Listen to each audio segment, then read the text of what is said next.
Fala galera, Papo Categoria no ar, de volta com um dos grandes narradores desta terra, que eu tenho um grande orgulho de ter sido com ele, que eu fiz a minha primeira transmissão em loco, o homem que faz a festa no seu rádio, principalmente onde ele trabalha hoje, na Rádio Metrópole. A gente está aqui hoje com Salomão Batista. Salom, muito obrigado pelo convite, seja bem-vindo ao Papo, meu querido. Um abraço a você, Pedro, um abraço a você de casa, do trabalho, enfim, Cássio. Tá faltando o Fabinho aqui, né?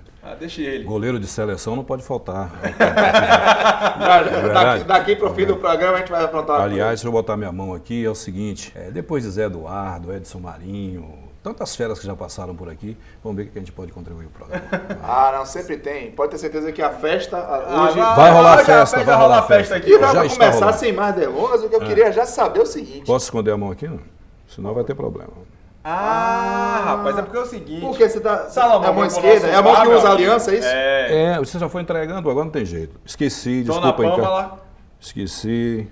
Você esqueceu, você vem pro bar e esquece a aliança. Vim pro bar e esqueci a aliança. Pro bar, ou seja, nada mais original. Falou de festa, o jargão do cara é festa, vem pro bar e esquece a aliança. Pô, mas eu tô de Coca-Cola aqui. Com vodka, brincadeira. Pô, Salomão, prazer tê-lo aqui mais uma vez, reforçar isso. Eu não tenho prazer com você, não. Eu tenho satisfação de prazer só na cama. Deixa ele. Esse negócio de prazer. O prazer é mais caro, velho? Dizem que é mais caro. Imagina se bebesse. De onde veio o seu jargão? É festa, que é tão marcante, mais um jargão marcante na locução de futebol baiano. Eu não sou muito chegado ao adepto a jargões. Eu vou lhe explicar daqui a pouco por quê. Mas o festa veio na carona do sucesso da Ivete. Naquele momento, a gente chegava aqui, o Bahia estava na Série B do Campeonato Brasileiro. Sim. E aí aquela campanha toda do Bahia. Eu me lembro que em 12 jogos do Bahia, o repórter na época era Baraúna, e dos 12 jogos, 2010, ano do acesso, nós ganhamos 11, velho. Uma sequência assim, nós ganhamos. O Bahia ganhou e naquele momento a gente estava ali contando a história dos jogos. Você trabalhou em 11 jogos do Bahia? 12 ganhamos 11 e empatou 1. E um desses jogos foi no acesso com a Portuguesa em Pituaçu. 3-0. Ali foi. E aí a música naquele momento... Agora, no início eu falava apenas uma vez festa. Festa, festa e gol. Aí Marinho chamou e falou, rapaz, eu acho que é bom acrescentar mais uns 2 aí, o que você acha? Eu comecei a treinar isso e a coisa pegou. O Edson Marinho chegou ali e perdeu o que ela sugeriu. Coloca mais umas 2 festas desse negócio aí. E aí completou. 3 a 4 a depender. Tem gol que... Que é festa pra caramba. Nossa, tem gol que até esqueça, eu sei lá quantas festas são. Você lembra de algum que você saiu narrando assim? É festa. Algum que você puxa pela memória? São vários, eu não me lembro aqui. Até tem um que você tem no coração, assim, esse foi bom. Rapaz, eu penso que exatamente o gol de Nem, o capitão nesse acesso o terceiro do Bahia. Que virou até toque de celular, a galera pegou porque ele era o capitão do time e no momento importante com a chegada do treinador Márcio Araújo, ele reúne o time, abraça o time e fala, é agora que a gente vai subir, ou é agora ou nunca. Então ali foi um momento muito importante do acesso do time e ele vai e faz exatamente o terceiro gol. E era o último ano da carreira dele. Você vê que depois ele renovaram o contrato, mas ele já não jogou mais. Já não estava mais, tanto em atividade. Então foi um gol que marcou bastante. Pelo acesso à festa no estádio, a música, a festa, o grito de festa, enfim, foi uma festa realmente geral. Você é de Ilhéus, né? Sou de Mato Grosso, uma cidadezinha que se o jegue deitar, o rabo fica fora, que ela é muito pequenininha. Nova Chavantina, por causa dos índios Chavantes, ficam muito próximos ali. Me indicaram para uma emissora em Ilhéus e depois de 12 anos, alguém disse a Marinho assim, rapaz, tem um doido aí, já que você está precisando, busque. Ele teve a coragem de fazer isso. Você já veio para Ilhéus, a culpa é toda então, dele. Como um locutor? Não, mas já trabalhava na área musical. Não trabalhava com futebol. Aliás, em Mato Grosso eu fazia futebol. Ilhéus foi mais área musical, depois alguma coisa rápida no futebol, no título do Colo-Colo, 2006. Na Série C, sim. De 2001 a 2006. Na Série foi C, mais futebol. Série C de Vitória e Bahia, 2006, Os dois estavam, o Colo-Colo foi campeão baiano. Campeão baiano. Porque 2006 a gente fala logo Série C, né? Exatamente. Marcante. Para vocês aqui, ou para o torcedor aqui, 2006 Série C. Isso. 2006. Né? 2006. E para o torcedor lá do sul da Bahia, foi o ano do título do Tigre. Então, o que acontece? E quebra da hegemonia, né? Porque depois veio o Bahia de Feira 5 anos depois, mas foi desde 69. Interrompendo o pêndulo do Vitória, né? Com um gol de João Neto no Barradão. No Barradão, de virada. Aí eu comecei a pensar, por que o Vitória facilita para os clubes do interior, né? Em pleno Barradão. Foi assim que colocou, o Vitória vencia por 2-0. Isso, tomou a virada. Tomou a virada. E aí com o Bahia de Feira a mesma coisa. O João Neto foi lá e matou, e a bola entra entre Viafra e a trave. Não é isso? E entrou. Entrou, não ia, e acabou morrendo lá dentro. Festa do Bahia de Feira, que aliás tem uns 4 ou 5 torcedores, mas deu para fazer a festinha deles. Você gosta de resenha. E vem cá, então vamos logo começar assim. Vamos. Você já deu umas 2 fuxigadas aí e umas 2 derrapadas. Esse seu coração é tricolor ou é rubro-negro? Tem perguntas, inclusive, com relação a isso? Tem uma pergunta, vou puxar eu aqui. Acho que a gente já responde. Vou puxar aqui para dar o nome aos bois de quem de fato essa pergunta lá no nosso Instagram, @BarFutebolClube, de quem perguntou qual era o time do Mato Grossense. Isso. Salomão Batista. Eu acho que depois de 18 anos na Bahia, essa parte minha de Mato Grosso já foi. É baiano, né? Não é? Foi o @MauriCHG.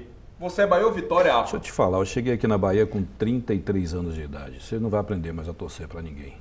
Não é verdade?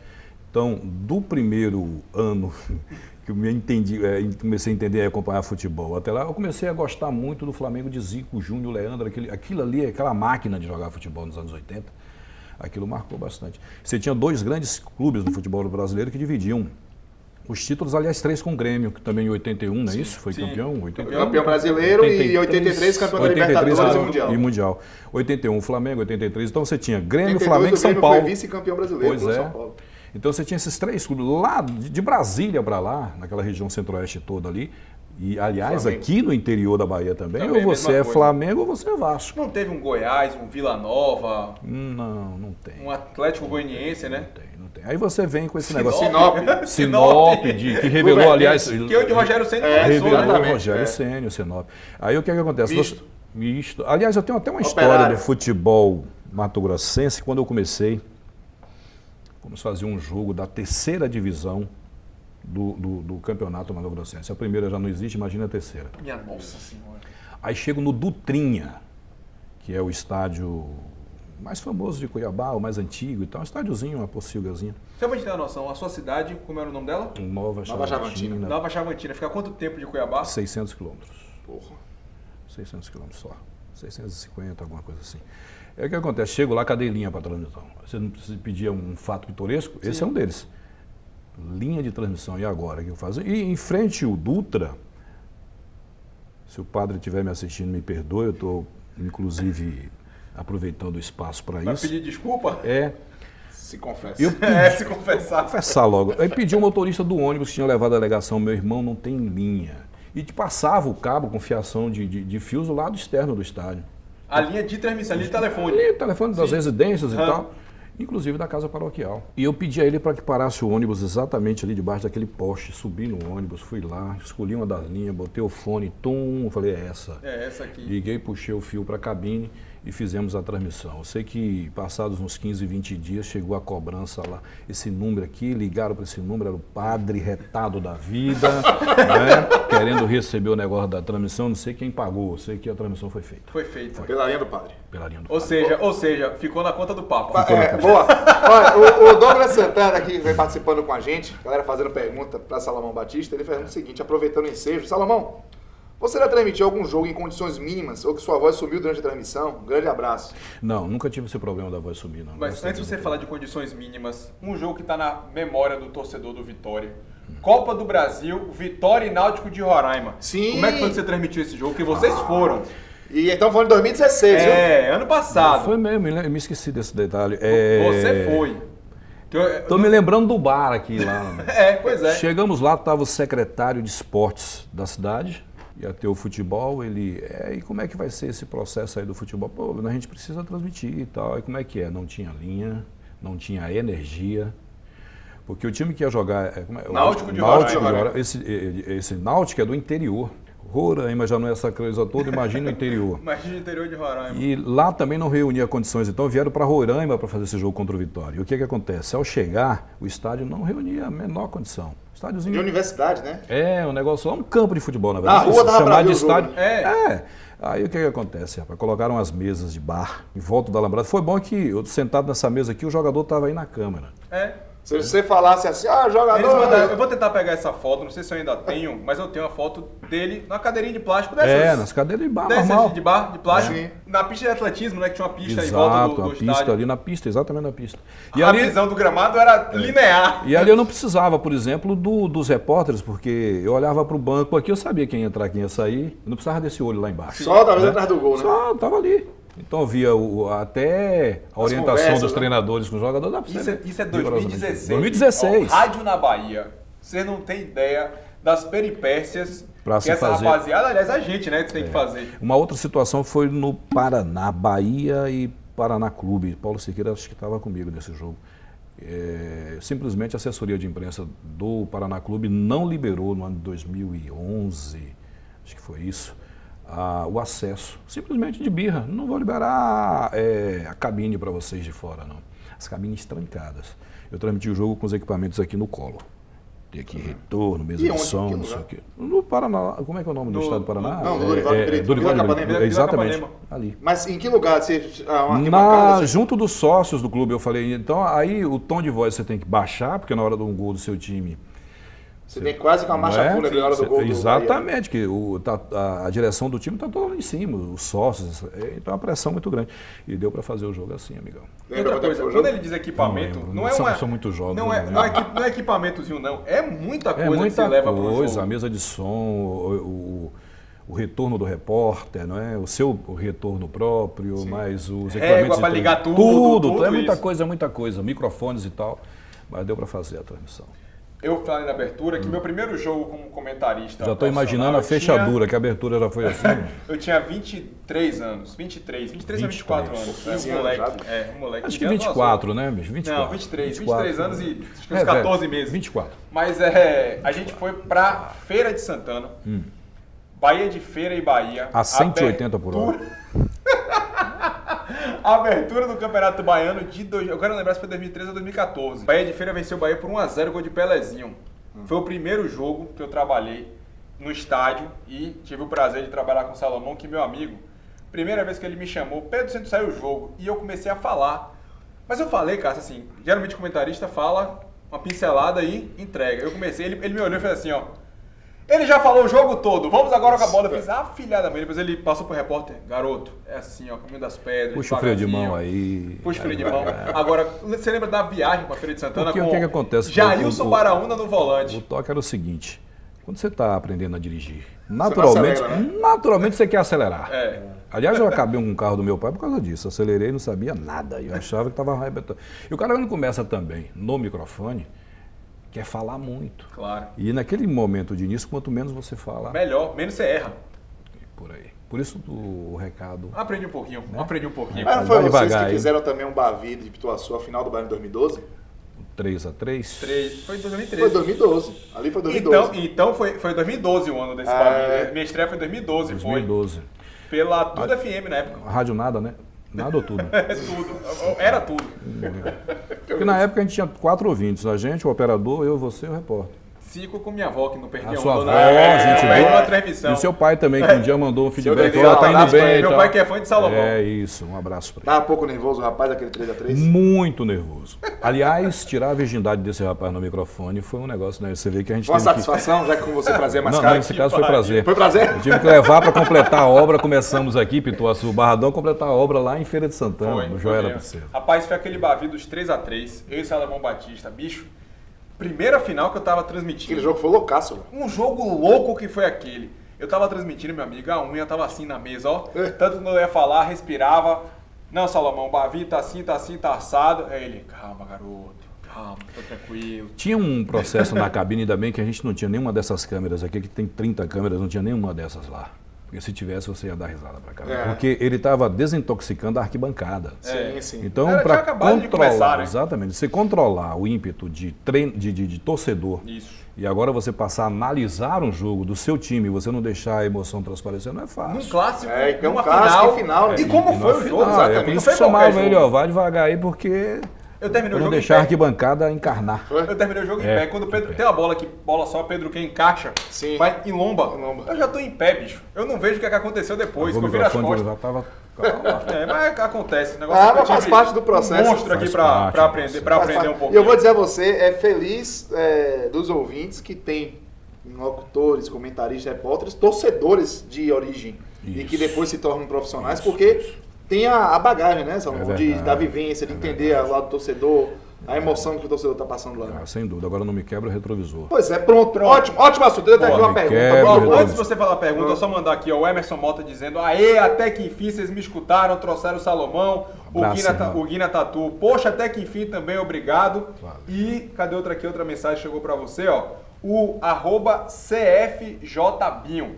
O melhor narrador em atividade na Bahia, sem sombra de dúvida, disparado. Binho, um abraço a todos vocês, obrigado. Pois é, e aí, dando sequência à galera que participou com a gente, o Oxente Mal. Oxente Mal? Oxente Mal. Aproveitando o seu gancho. Lá vem bomba. Ele pergunta o seguinte: Salomão, o que você acha da resenha envolvendo o Vitória com o aspas, mamão com açúcar e as ameaças por parte da torcida do Vitória?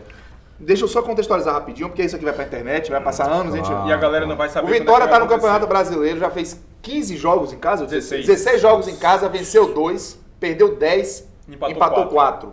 A campanha é terrível. E aí, o locutor Silvio Mendes, da Rádio Metrópole, que também trabalha com Salomão Batista, colega de Salomão, usou a expressão mamão com açúcar para dizer que o Vitória era muito fácil dentro de casa. Não é dizendo que o clube é mamão com açúcar, é que jogar com o Vitória em casa, vencer é fácil. É doce para quem vem, foi a coisa que ele usou. Quem faz parte, por conta do histórico, né? Como você disse, são 10 jogos. 10 jogos. Se o Vitória não tivesse perdido esses 10 jogos, empatados, 10 estaria hoje com quantos pontos na casa? 45. Mais 10, 44. Livre então, isso acabou gerando, por parte dos torcedores do Vitória, uma revolta, veja só, e os torcedores do Bahia pegaram esse ar que a torcida do Vitória pegou e também transformou em resenha. Então aí só potencializou. E aproveitando o ensejo, após o empate com o Atlético Goianiense e Vitória no Barradão, mais uma vez o Vitória não venceu, o carro de alguns integrantes da imprensa, os carros foram depredados e, enfim, vítimas de vandalismo. Né? Retrovisores quebraram. Vítima é foda, né? Os dois foram vítimas de vandalismo. Foram trincados, latarias arranhadas e eu estava no jogo, né? Não fui com o meu carro. E Salomão acabou indo com o carro dele, não teve nada, né? Seu carro, deu sorte. Tudo tranquilo. O Papai do Céu do comando. E aí, pelos colegas, né? Silvio Mendes, que é seu colega, está sofrendo. Assim, foi aleatório, não foi, esse carro é de fulano, vamos pegar, esse carro é de Beltrano, não. Foi a revolta de mais um resultado ruim em casa e aí saíram fazendo isso, evidentemente não há justificativa nenhuma para isso. Mas eu queria saber de você, Salomão, já que o Silvio Mendes vem relatando que sofreu algumas ameaças e você mas ele realmente relatou isso? É esse ponto. Ou está dizendo por aí? Eu não ouvi uma vez da voz dele. Queria saber de você. Eu converso com ele, aliás, trabalhamos juntos e tal, e dele nunca partiu nada nesse sentido.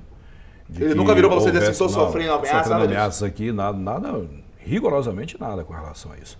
Agora, o vandalismo de setores da torcida desse ou daquele clube existe no Brasil inteiro. Sim. E ontem os profissionais que estavam lá trabalhando, aliás, quem estava lá e ouviu as transmissões em todas as emissoras, viu que ele não estava. Então não é uma situação com relação a Silvio Mendes. Queriam quebrar alguma coisa. Foi alguma recomendação? Para que ele não fosse trabalhar? Não, a escala já é pronta. Mesmo. Pedro, aliás, trabalhou conosco, a escala é pronta sempre uma semana antes. Não tem... Por exemplo, eu estou aqui com você agora gravando, desde a semana passada, já está tudo certo que eu vou com o Vitória vou fazer o jogo do Vitória, senão daqui a pouco vamos falar, o Vitória está dando passagem aí. Eu vou fazer o jogo do Vitória com o Vasco da Gama no próximo final de semana. A escala é definida já. Já está definido. Não tem essa de... Aconteceu, foi simplesmente uma coincidência, mas nada. Vai voltar a trabalhar no Barradão, normalmente, como sempre trabalhou, não tenho dúvida disso. Não. E o que você acha disso, assim, desse momento em que torcedores saem? Eu acho que é um problema do Barradão, esse lugar de estacionar da imprensa. A logística e a estrutura interna do clube com relação à imprensa e ao torcedor. É tudo muito misturado, você... Tem que passar pela torcida, você deixa o seu carro... Num momento bacana, ótimo, a galera vai tratar bem. Não é sempre assim. E outra... A imprensa tem que ter um local de acesso exclusivo. Não é? É assim em Pituaçu, é assim na Fonte Nova, todos mas no os estádios do Brasil. é pelo meio da torcida. Em todos os estádios do Brasil, no Barradão, no meio da torcida. Aliás, no Joia da Princesa também. O Joia também, verdade. No Joia da Princesa também. O fato é o seguinte, a direção dos clubes a nível nacional, elas dão muito espaço para torcida. Acho que o lugar do torcedor é na arquibancada. Vai protestar, proteste, mas na arquibancada. Não é quebrando. Né? Por exemplo, o carro de nenhum profissional lá, nem o do Pedro, nem de Fabrício que lá estava. Aliás, Fabrício, daqui a pouco conta a sua história aqui. Fabrício Cunha, né? Narrador da sociedade. Nenhum desses carros ia entrar em campo para fazer gol. Aí é o carro que vai entrar em campo, então, para resolver o problema? Não, é o jornalista. É o jornalista que vai. Aliás, vocês falavam na primeira parte do programa, com relação a janeiro, o erro vem lá de janeiro, né? O erro vem de dezembro, porque é ali que você termina a competição e começa a dispensa contrata outro, você já vem avaliando jogadores da séries A, B e C ao longo do ano, e em dezembro você começa a montar. Gestão, né? Teve eleição. Aí você vem a situação de janeiro. Tudo bem, a janeiro os times vão começar a treinar e tal, a apresentação dos elencos, mas aqui no Nordeste, o que acontece? Vamos esperar um pouquinho mais, já no meio de junho a gente contrata, esse time aqui é para disputar, não é verdade? O Baiano monta e tal. 2 times ao longo do ano. E aí depois você começa a trocar. Um ano que o Vitória não fez isso foi 2013, não fez. Montou a base jogadores antes. Isso. Bateu Libertadores quase. E fez um campeonato brasileiro muito consistente. Eu respondi o torcedor, não? Não, respondeu. Respondi? Respondeu. Porque ele perguntou o seguinte, o que é que você acha dessa resenha envolvendo o Vitória e ameaças por parte da torcida do Vitória? Não, eu particularmente não sofri nenhuma, acho que Pedro também não. Não, até hoje não. Cássio também não. E desconheço toda e qualquer ameaça por parte de algum componente da imprensa, eu não tenho conhecimento disso. Bom, o torcedor sabe que nem sempre, Salomão, o jogo ali tá legal, tá agradando, né? Nem sempre Bahia e Vitória enche a gente de emoção. Aliás, isso é muito raro. Né? Raro com a beleza. Fazemos ideia. Qual é o maior obstáculo para o narrador nessas horas? Manter o torcedor entretido, ou seja, de dar emoção que às vezes o jogo não tem. Não tem. Aí você tem que começar a buscar pontos positivos no jogo. Sim. Ontem, por exemplo, eu não aguentei. Ontem, Vitória Atlético Goianiense 1-1. Amigão, no Vitória e Atlético Goianiense 1-1, eu comecei já com 23 minutos já começar a dizer que o jogo estava irritante. O Vitória estava desenvolvendo a arte de irritar o seu torcedor, irritar quem estava ali. E foi o que aconteceu. Tem dia que você não consegue disfarçar, não. E vem cá, e jogo mais emocionante, que inclusive é uma pergunta que vem do Matheus Cos, _97. A gente não quer aqui facilitar a sua vida, a gente não está aqui para facilitar a sua vida. Então eu não quero 5, 6, quero um jogo, você pode até dizer 2. Muito emocionante. Por ser a minha primeira Copa do Mundo, o jogo mais emocionante, a abertura da Copa do Mundo no Brasil, 2014 em São Paulo, Brasil e Croácia. Foi. Do ponto de vista pessoal, talvez o jogo em si não tenha sido. Sim, mas é para você mesmo. Mas do ponto de vista pessoal, exato. O seu sentimento, o retrato que eu tiro foi, por ser uma Copa do Mundo, a minha primeira, eu já tinha feito a Copa das Confederações, na Argentina fizemos também a Copa América. Né? Aquele jogo lá em que o time do Mano Menezes perdeu todos os pênaltis, lá em La Plata, não é isso? E a abertura de uma Copa do Mundo no seu país, né? Aí é bagagem, não tem como. Aliás, Dilma deve ter, né? Porque ela foi... Você presenciou, inclusive, aquela reação, né? Quando o pessoal chegou, acho que não era um momento também para isso, não era uma abertura de uma Copa do Mundo, não era momento de você, mas enfim... Cada um com sua escolha. E é aquilo, no estádio. Você puxa um Havaia aqui, o segundo não sabe nem o que é. Já vai. Já foi. Esse negócio que Salomão falou é bem engraçado. Fui entrevistado ele, mas tem 2 histórias para corroborar isso. Não, porque quando todo mundo é da imprensa, eu entrevisto o outro. Eu acabo fazendo pergunta. Todo mundo sabe que eu sou torcedor do Bahia, sempre fui para estádio. Né? Eu já vivi dois momentos muito interessantes como torcedor do Bahia. Nunca assisti jogo em arquibancada. É mesmo? Gente, rapaz. Nunca. Sabe o que é nunca assistir um jogo em arquibancada? Tinha um estádiozinho lá, um ginásio, sim, mas aí lá no Mato Amador e mas tal. Assim, você nunca... Tem que carregar ele o bar, tem que fazer uma excursão com tem que fazer uma excursão. Vou levar você na condição de torcedor do jogo X, aí eu vou. Então a gente vai levar para o jogo do Vitória e para o jogo do Bahia. Leva para os dois. Pros dois, pronto. Um Bavi aí. Pronto. Um tempo numa torcida, um tempo na outra. É muito curioso. Mas olha o que aconteceu. Uma vez, um amigo meu chamado Little A, o apelido do cara é Little A. Little A? Aí é uma outra história para explicar. Pronto. Ele estava chateado com o Bahia porque o Bahia tinha subido na virada de mês 99 para 2000 e não estava indo para jogo. Sim. Aí, de repente, ele resolveu assistir o Bahia e Flamengo. Aquele foi 4-1 pro Bahia. Sim. E quando a gente ia de turma, na rua, era muita gente, 14, 15 pessoas, nós fomos, e quando ele apareceu ali na Cantina 23, onde ficava o Cidadão Bambu, da antiga Fonte Nova, a galera fez, Leroy voltou pro estádio, e começou a cantar o Lele lá, Leroy vem aí, o bicho vai pegar. O que aconteceu? Quem não conhecia Leroy e não sabe o que estava acontecendo, o que é que está acontecendo? Leroy é o novo contratado do Bahia. O Vitória trouxe Pet, o Bahia foi atrás de um estrangeiro também, é Leroy. Meia clássico, joga demais, e começamos a espalhar isso. Aquele corredor todo da Cantina 23, antes do jogo começar, a galera da cerveja ali, ô Lele, ó lá, Leroy vem aí, o bicho vai pegar, batendo na cabeça. Foi nessa ali, a outra vez foi um cara que a gente inventou no Atlético de Alagoinhas, chamado Melão. Não existia, a gente não tinha acesso à internet naquela época, 99. Melão, quem é esse Melão? Rapaz, Melão come água com a gente, joga no Atlético, é o Sérgio Atlético de Alagoinhas. Sacaneou, disse que ia bater no Bahia, fazer acontecer em cima do Bahia. Os caras começaram a cantar Melão, viado, naquela época podia, gente. Melão, viado, ou seja, foi na onda. Aí é o que aconteceu com você, que falou da vaia, né? Se você dá um insight na vaia, vai embora. A galera vai. Quem é que tá vaiando? Vai também, vai. Aí, vai vira gato, efeito manada, efeito manada. O último lá não sabe nem o que tá vaiando. Mas tá vaiando, tá querendo fazer parte do bolo. Mesma coisa que você olha pra cima e fica assim na rua. O outro vai olhar. O outro começa a olhar também, tem muito disso. O Doug Barbosa 08, que perguntou aqui, ó, dizendo que é fã do BFC, parabéns pelo trabalho. Ainda pergunta assim, como é que é trabalhar com o Marinho Júnior, que ele fala mais do que a nega do leite. Aí dá pra você ter uma noção de como é. O Marinho Júnior é tranquilo para trabalhar. Aliás, nós temos hoje um time de repórteres na Bahia, lá na sua equipe também, né? Que está renovando o rádio nessa área. E um time muito bom. Tá chegando a geração realmente muito bacana. E o Mário Júnior é muito espontâneo, né? Mário Júnior é desde aquilo a falta do combustível até o boné do... É aquilo ali. É aquilo ali. Beijou o coração, Mário. E por falar nisso, só pra pegar o gancho aqui, já que a gente tá nessa questão de falando da narração, @RicardoMarques_32. Quem é a sua referência na crônica esportiva e quem é pra você o maior narrador do rádio e da TV brasileira? Bom, o Jorge Cury. Esse aí é clássico, galera. Esse tem um peso gigante. Exatamente ali. Como eu morava no interior, e lá as emissoras que também chegam, principalmente à noite, são as emissoras de Rio São Paulo. Sim. E aí eu me espelhei ali em Jorge Cury, na época era ele, Valdir Amaral, do Alceu Bueno de Camargo na Rádio Tupi. E ali como também o Zé Carlos na época na Rádio Nacional. Sim. Zé Carlos Araújo hoje está na Tupi. Mas um estilo assim que conta a história do jogo, não é? Bola de pé em pé e tal.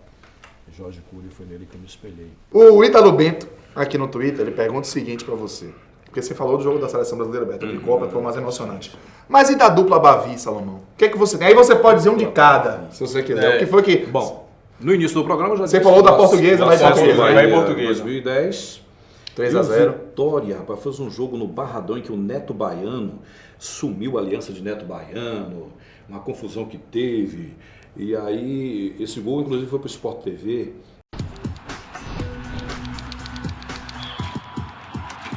Neto Baiano escolheu o canto, partiu, colocou, é festa, festa, festa! Festa, vai rolar.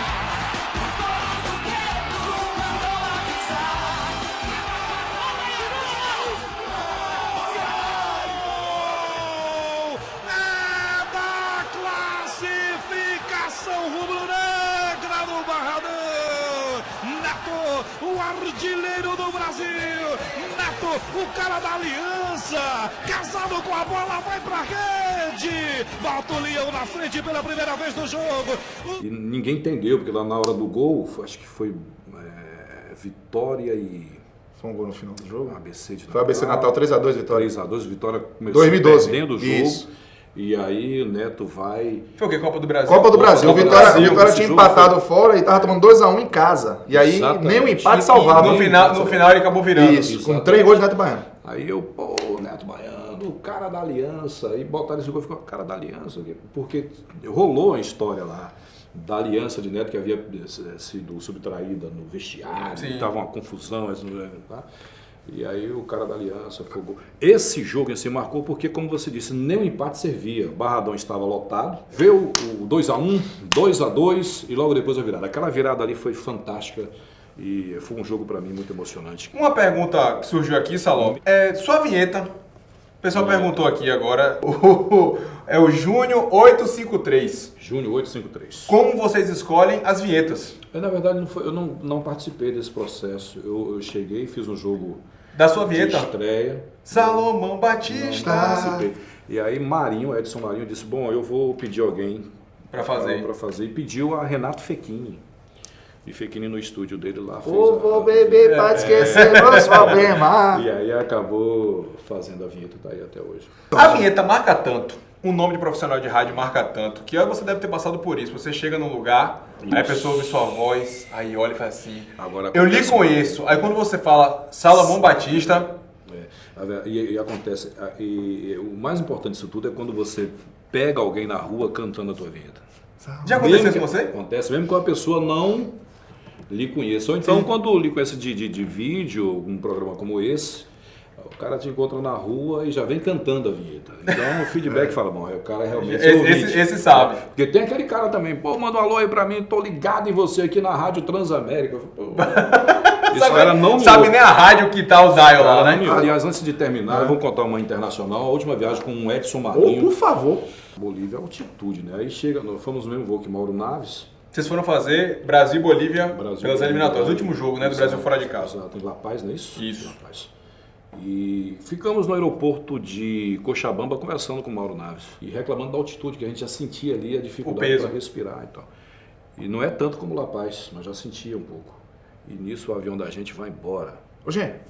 O avião foi embora, Marinho. E agora?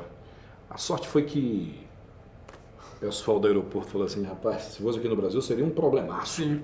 Os caras, não, tem um daqui 30 minutos, encaixa vocês aqui. Ficaram presos aí na alfândega, na alfândega. Que alfândega? Tava falando da altitude. Falando da seleção brasileira, de campeonato brasileiro. Enfim, o Marinho estava fazendo uma entrevista com ele. E acabamos perdendo o voo, 30 minutos depois a gente estava voando. Ou seja, vocês pousaram na rodoviária e tinha outro ônibus passando. Diálogos que ouviremos por aí. Salomão, diga, Mauro, vai voar. Eu prometi a você no início do programa de que ia explicar a situação dos jargões.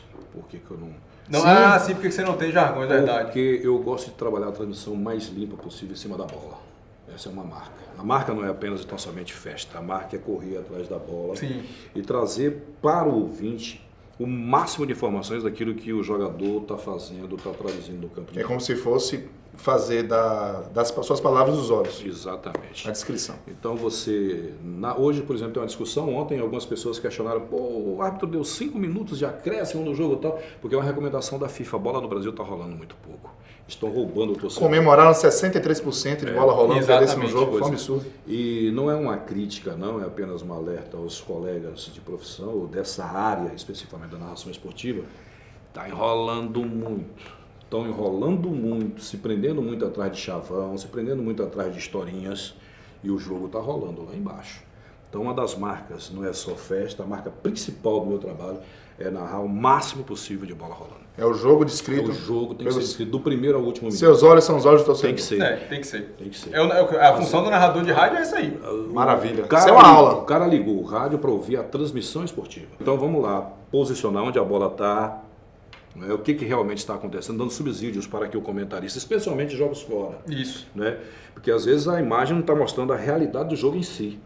Posicionamento, por exemplo, a câmera está focada no lance da bola, tem outras ultrapassagens. Aí você vai falando ali. Então, quando volta para o Pedro tem elementos para comentar aquilo que realmente está acontecendo. Por isso que eu disse que Salomão, meu amigo, mais um pouco ele entra em campo. Porque tem que ser. Ele vive o jogo de fato. Agora, para a gente terminar, todo narrador que a gente teve a grande honra de ter aqui no nosso bar narrou o lance com Cássio, comigo. O último gol foi seu, viu? E com Fabinho, que não veio. Fabinho pode ser o goleiro. Fabinho pode ser, sugeriu que Fabinho fosse o goleiro, né? Porque ele tem uma estatura privilegiada. Você pode fazer o seguinte, eu posso até dar a ideia do... Pode. Pedro lança, eu domino e toco de cobertura de cima do goleiro Fabinho. Prepara o gogó. Muitos gols, não precisa gritar gol não, né? Acho que tem que ter uma festa. Tem que ter festa, vai. Eu mostrar para meu filho. Tem que ter festa. Qual é o nome dele? Caio. Bar Futebol Clube 0. Resenha Fuleira 0. Resenha Fuleira também 0. Bola com jogador Gael pela direita. Olha o posicionamento da bola. Pela direita, entrada da grande área, entregando bola para Cássio. Olha o cruzamento para a cara do gol. Devolve de peito com categoria Pedro Sentissé. Na segunda trave, Cássio domina, saiu o goleiro Fabinho totalzinho por cima, festa, golaço e vamos para festa. E Gael participou. Claro, vamos achar isso aí. Gente, Um abraço, Saló. Obrigado mais uma vez. Obrigado, Saló. Tamo junto aí. Galera de casa, você do trabalho, um abraço. Até a próxima. Tchau. Valeu, gente. Até.